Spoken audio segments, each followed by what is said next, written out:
Alex Mozet, and welcome to a special edition of Winner Take All. Really talking about B2B distribution getting squeezed from all sides. And we've got a great chance, because the show is about how to fight back and win against big tech. And we've got a great chance to do exactly that. We've got Senator Klobuchar on the verge of getting enough support inside of Congress, both within the Senate, and then there's another bill in the House, to bring this bill called the American Innovation and Choice Online Act. In our prior episodes, we've talked about over $100 million in big tech lobbying money being spent to go against this very bill, and another bill which would help rein in big tech. This bill, if we just read it off the top, this bill prohibits certain large online platforms from engaging in specified acts, including giving preference to their own products on the platform, unfairly limiting the availability on the platform of competing products from another business, or discriminating in the application or enforcement of the platform's terms of service among similarly situated users. Basically, all it's saying is, if you are a platform where your business is predicated upon creating value by facilitating exchange from third parties, you, as the platform monopoly, cannot give an unfair advantage to your own products. And you can't pick and choose winners. You got to have a common set of rules, and everyone can play by the same rules. But you got to stop playing favorites. And this is limited to just go after the tech monopolies. So Amazon, Google, Apple, Microsoft. It's a phenomenal bill. It's one of the 5 things that came out of the House Judiciary Committee over 2 years ago in the summer of 2020. We live streamed that session. And now 2+ years later, it's finally come to the point where we're at the brink. Is this going to be brought to the floor to vote on or not? So I give credit to the NAW, the National Association of Wholesale Distributors. They have been on the charge this whole way for now years, helping to really bring this topic front and center. And they've got a great part of their website here, which is how to take action. What can you do? Contact your senators to support the bipartisan Amazon bill. This obviously will hurt Amazon, but it'll also hurt other tech monopolies as well. Even better, right? This is the legislation they're talking about, S2992. That's the thing I was just showing you, this S2992, the American Innovation and Choice Online Act. And basically, they can give you a message here, right? Email this message. They give you some text here.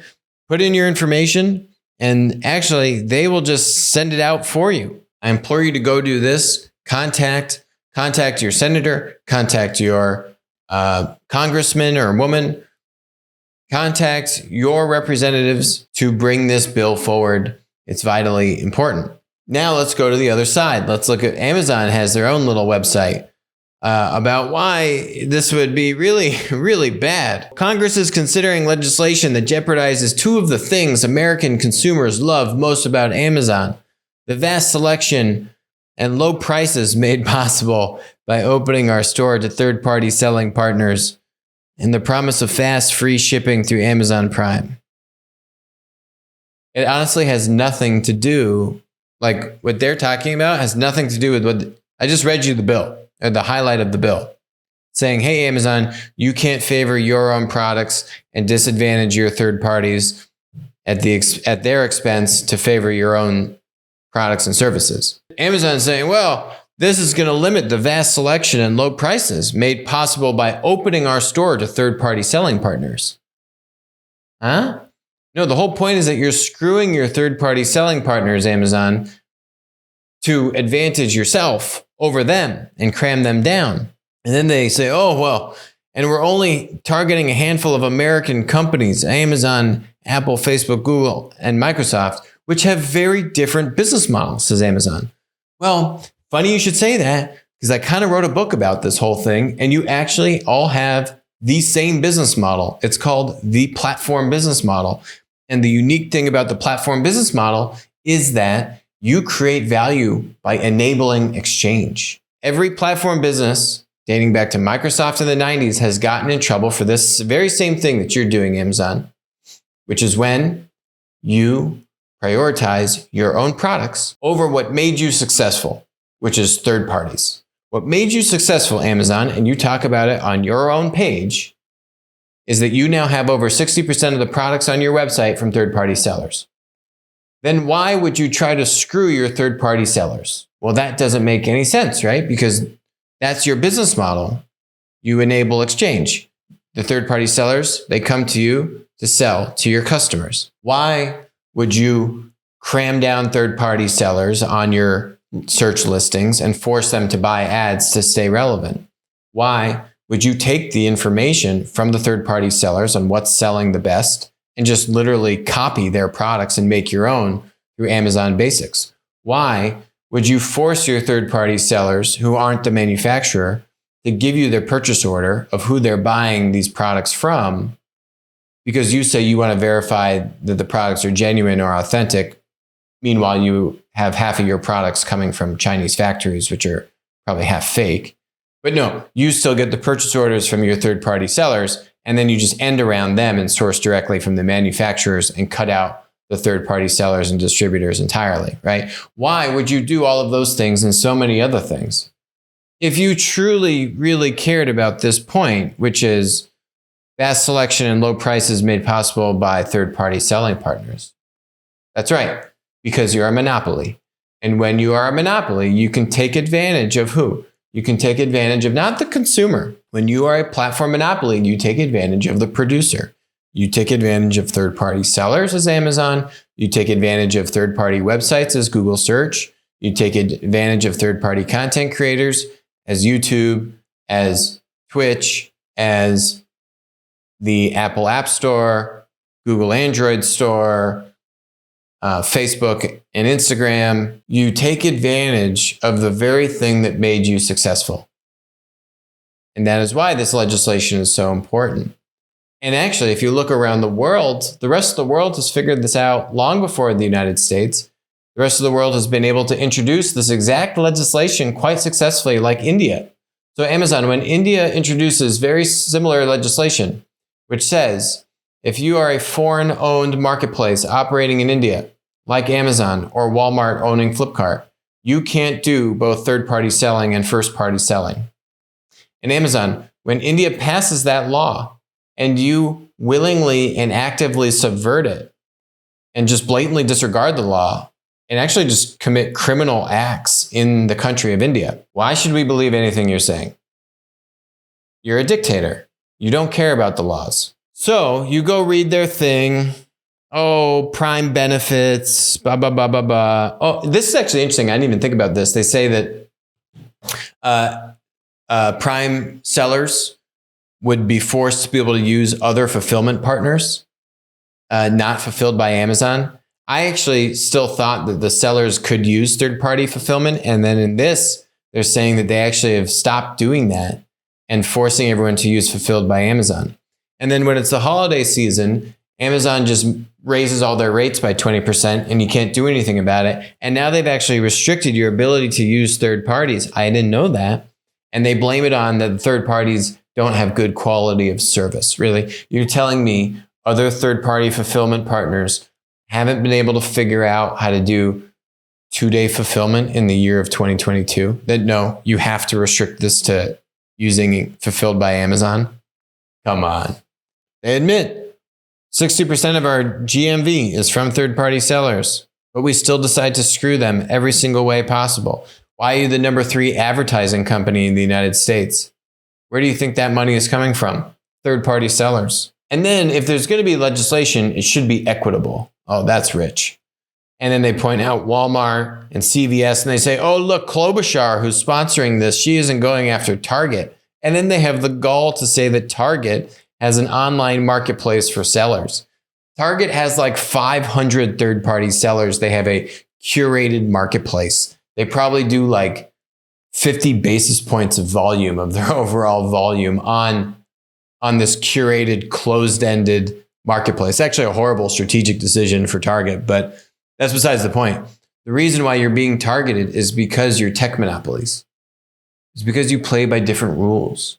It's because your business model fundamentally promotes a way of doing business which you have long forgotten. And here's the other really sad thing in all of this, right? And this is where I also give NAW credit. There's so much lobbying money going against this. We did another episode on this. You've got groups like the Wikimedia Foundation, right? From Wikipedia. You've got like the Freedom Frontier Organization, the Consumer Technology Association, CTA, they do that big tech conference in Vegas. You've got really well-known nonprofit entities that are saying these bills are bad for America. And they've been corrupted. Those nonprofits are getting paid by Amazon and other big tech. And they might be shielded. It might be going through different, rat holes and such, but they're all getting paid off. And they're really taking a disservice to American society, to the American economy, to the way that we operate as a country. So it's really sad to see. Obviously, the tech monopolies play dirty. Just look at India, look at Australia. We've covered this stuff for years on the show. But then it's really sad to see the nonprofits really sink to that level. So good on NAW for staying strong, and go contact your senators. What's the other way the distributors and incumbent enterprises are getting screwed? Well, in this way, not only are they getting squeezed by the tech monopolies like Amazon, but also the manufacturers. I want to call out one manufacturer in particular, and that manufacturer is Schneider Electric. These guys are very savvy, and they are one example of others, of other leading manufacturers are actively promoting the destruction of the distribution channels and the way that their industry has operated for decades. And I don't really know if they really fully understand and comprehend what they're doing. I don't think they do, because if they did, I think they'd be doing it differently. I think they're doing a good job wreaking havoc, but I think they're letting the genie out of the bottle. And I've got an example of that going against them, which I'll come back to. So we've covered that Schneider invested in this company called Renault Run, which is like Instacart for same-day delivery. Why is that a big deal? Are now, it's not just Schneider, but Schneider and other manufacturers are now investing in marketplace disruptors who are trying to disintermediate and go directly around the traditional distribution channel. It's exactly what Renault Run is doing, right? They're saying, hey, you can buy from me, Renault Run. I will go pick up your products from Home Depot, from a distributor's branch. I'll bring it to you at the job site. It's like Instacart. And now Schneider can start to work directly with a Renault Run and support them. All these manufacturers are also trying to go direct themselves. So how can Schneider and a Renault Run work together to just cut out distribution entirely? Now let's look at another bit of news. Kojo, which used to be called Agora, is giving it's like a SaaS CRM contractor tool for these contractors that are multi-trade. So you could be an electrical contractor, a roofing contractor, an HVAC contractor, or a whole slew of different of these trades. And Kojo just raised $39 million on a post-money valuation of $275 million.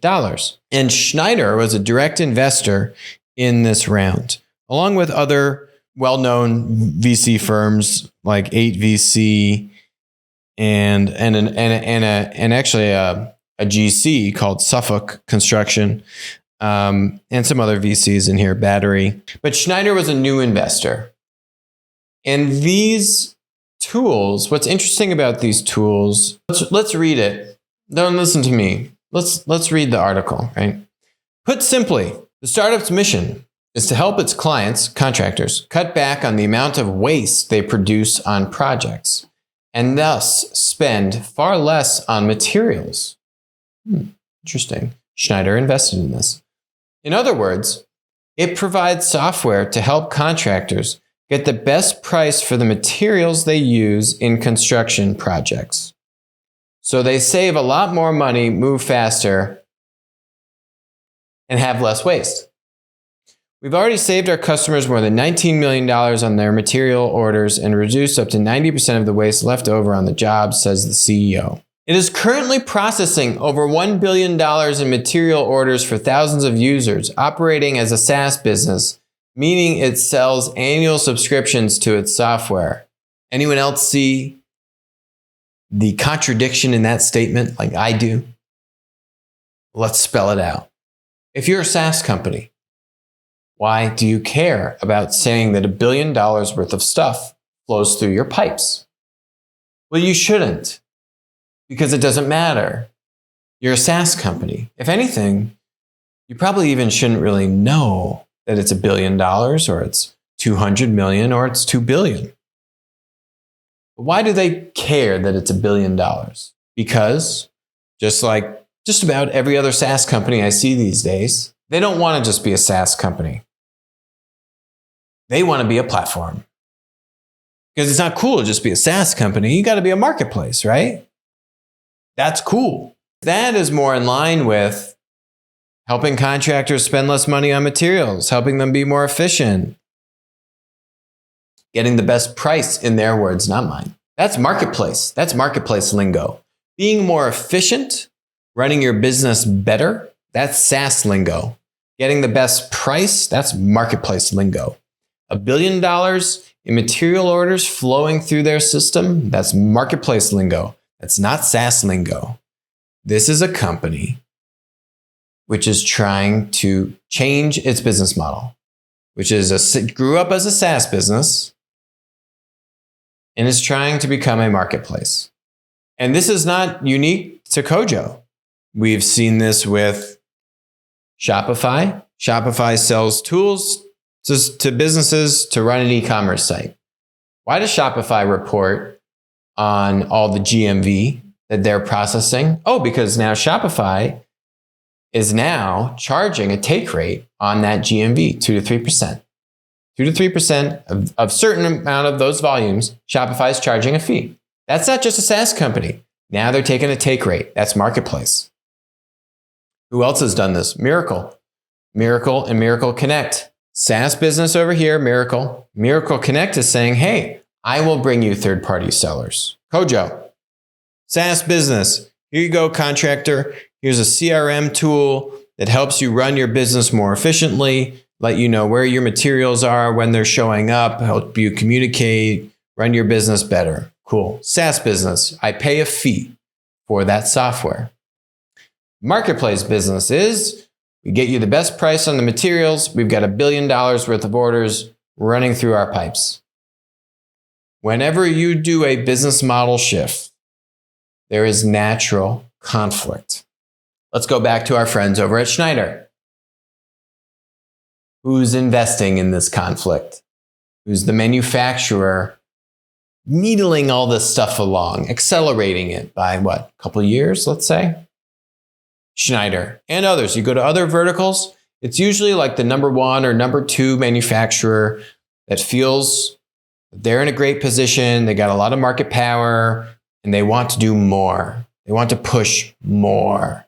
They think, well, even if we cause complete chaos to our entire industry, yeah, we'll probably screw a lot of people. We'll probably screw our distributor partners. We'll probably screw a bunch of smaller manufacturers. But hey, we will win because we're the biggest and we're the best, right? I think that's kind of the mentality. But do they actually know what they're doing? Let's look at what they're doing on a really big scale back in Europe. So there's a lot of news that they're buying out the other 40% of this company called Aviva. Not really sure what Aviva is. You can kind of think about it like GE Digital. Remember that thing that then wasn't a thing, but GE was very hot on it. Said spending billions and billions of dollars and then kind of just disappeared out of thin air. That thing. So is this Aviva? What's going on with Aviva? Spending a lot of money on this. Schneider to buy Aviva in a $9.5 billion pound deal. And they already bought 59% of it back in 2017. And there's a few things on this that raise your eyebrow. One is the whole thesis when they initially took a controlling stake in 2017. They didn't own 100% of it, right? But they owned the large majority. They had control over this for the past 5 years. So it really hasn't done that well in the past 5 years since Schneider came in and owned it. So buying the rest of this out is raising a lot of questions. Let's also look at some other things that would raise some questions. Like Aviva, controlled by Schneider, paid $5 billion for this company called OSI Soft, which they bought in 2020, right? So still under Schneider control, for $5 billion. This company was a SoftBank special. SoftBank had taken out the other private equity firms in 2017. So actually right around the time that Schneider bought Aviva, SoftBank bought this company, OSI. And then 3 years later, Aviva buys OSI for $5 billion. But then what does that do to Aviva? Actually, it's nice, but $5 billion? Or did SoftBank kind of get the upper hand with this? Here's what also raises more questions. And actually, this Reuters article does a good job calling it out, but in a softer way. The company said, Schneider said, Aviva's software would remain fully agnostic, meaning it will work with or without Schneider Electric hardware. And it would continue to be an autonomous business with its workers not integrated into Schneider's teams. The French company said this approach would keep Aviva's specific culture as a software company. Aviva's products are used to design and manage oil rigs, ships, and chemical plants, while the French multinational spans electrical components and industrial automation systems. Analysts at Jefferies and Credit Suisse said the plan to keep the company agnostic and independent raised questions, right? If there really are such strong strategic synergies between these businesses, which is why you want to own 100% of it and really bring it fully under your umbrella, then why wouldn't you want to integrate it further, right? Why wouldn't there be more deeply, tightly integrated systems here, right? Wouldn't you want to go to market with a joint approach where you are coupled together because you now own the entire business, right? Wouldn't that make sense? Why would you own the entire thing and then keep it over here because you're concerned about keeping the culture as a software company? But isn't the whole idea of Aviva and GE Digital is the convergence of software and hardware and running these things efficiently and digitally? I mean, this is Aviva's site. Look at their solutions. It's all around data management, digital transformation, cloud services. But look at the industries, chemicals, oil and gas, these are all, there's connected hardware. They say we're a global leader in industrial software, which I don't know. I don't know what I'm missing, but I get more questions than I get answers on this deal. This is a lot of money. And I guess the Jefferies and Credit Suisse analysts also have some questions on this. So you ask yourself this, you say, hey, obviously manufacturers in the direct-to-consumer and the B2C space have seen how marketplaces, Amazon and the like, can wreak havoc and get too much power. And while manufacturers like Schneider are actively enabling similar disruptive forces in these B2B industries, do they actually have it all figured out? Or are they giving money much farther down in the totem pole? It's a massive company, right? 29 billion euros in revenue. Just did many billions of dollars of acquisition in Europe, not even related to what they're doing in the United States with these small investments. Are these manufacturers really thinking about this holistically? And there's more examples that, leave me the same way. The same way that I would say these Jefferies and Credit Suisse analysts feel. Jefferies said, while it could see the industrial logic in areas such as the acceleration of software as a service and cost efficiencies, we find the valuation expensive and need answers as to why it's not pursuing greater hardware integration. Raising a lot of questions. I don't know where the answers are, but I'm not sure if they have them or if they've got the right ones. That's it for us today on Winner Take All. Thank you very much for joining us on the special edition. I'll talk to you soon.